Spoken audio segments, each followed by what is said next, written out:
Hello, good morning, students. Please subscribe the channel, drop a like, share, and comment. Today's transcription number 320 of Sir Kailash Chandra's volume number 15 on the speed of 100 words per minute. Start. Sir, as honorable members are well aware, the production of coffee is of great importance not only to the coffee consumers but also to the national interest of the country. It is a fact that not only the internal consumption of coffee has increased, but also Indian coffee is loved for its quality in outside countries. Though it is not an export commodity bringing in foreign exchange in very large dimensions, it does bring in a fairly good income to the growers, and it is in our interest to develop the coffee industry. With that view, we have brought forward this measure, and we are making principally two structural alterations or amendments in the original scheme of the Coffee Board. Taking the amendments sought to be made by this bill serially, I would first invite attention to clause 6 of the bill, which deals with the structure of the new board. There is also the provision for the appointment of the chairman of the board by the government. This has been the subject matter of some controversy, as honorable members are quite aware, and I would like to deal with that matter quite briefly. I shall also be happy to give my reactions to such observations as may be made during the course of the debate. It has been considered in certain quarters that government, in introducing this amendment, is trying to do something unjust to the growers. Firstly, the original act contained a provision for the election of the growers' organizations by panel. That was the understanding underlying the amending bill. This is one sore point, and I might start with that observation from now. Really speaking, government could have absolutely no interest in affecting the growers adversely. We cannot kill the goose that lays the golden egg. If we kill the industry, no one could hope to have a development in this industry.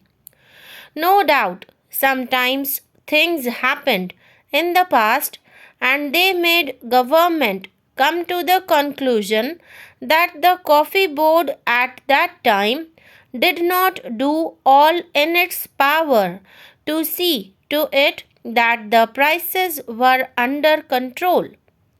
We have to strike a sort of golden mean.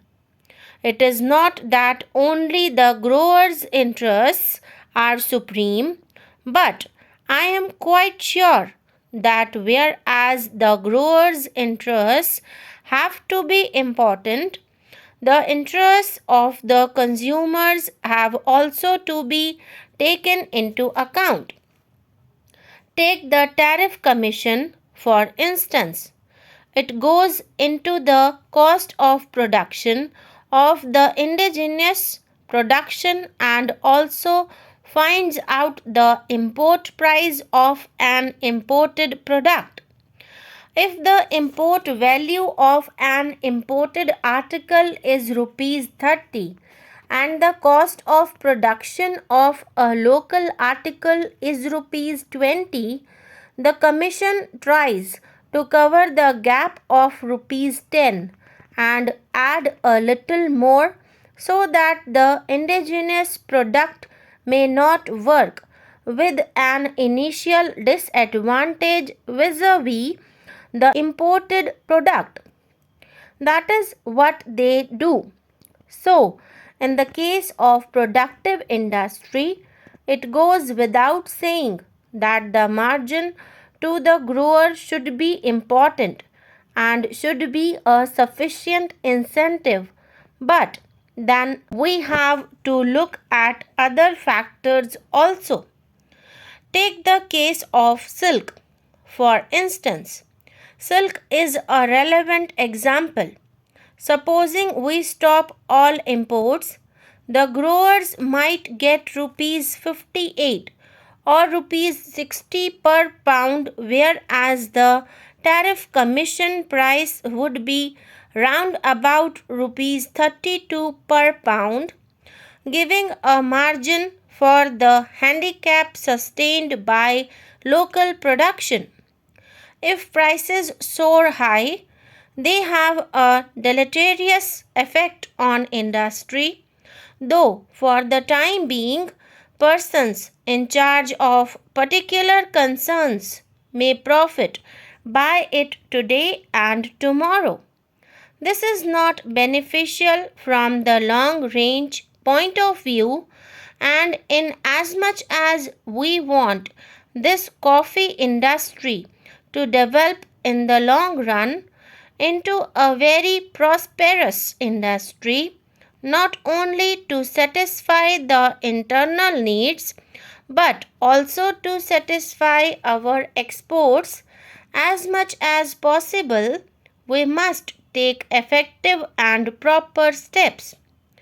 Just as we must see to it that the grower gets a proper margin, it is equally important to see that the grower's prices are not such as would result in prejudice to the particular industry in the long run.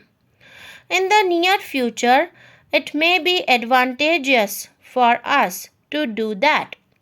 During the current year, we could find it possible to increase the quota because production was higher than before, and we want to go ahead farther than we did so far in increasing production. Maybe if production increases, we might be able to do it, and we would be very happy to give as great a quota as possible because it naturally helps the industry. But we have to look after the internal consumer also. We cannot neglect the interests of the internal consumer. We believe also in coffee spreading to other parts. Recently in Parliament House, we have seen how popular coffee is growing day by day, not only hot but also cold. There should be further expansion in the activities of the coffee board.